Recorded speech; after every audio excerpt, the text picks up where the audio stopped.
ইয়ামানের এক বাদশাহ জাদুঘর পালতো। কেন?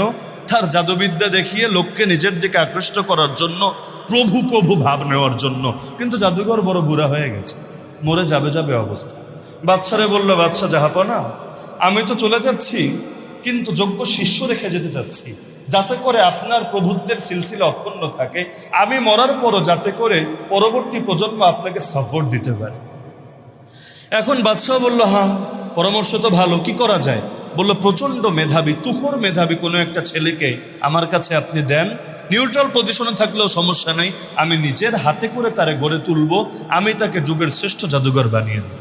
বাদশাহ খুঁজে খুঁজে খুঁজে অনেক মেধাবী একটা ছেলেকে বের করলো, বের করে তারে এনে জাদুঘরের হাতে দিল। জাদুঘর ধীরে ধীরে তাকে জাদুবিদ্যায় অভ্যস্ত করে তুলতে লাগলো।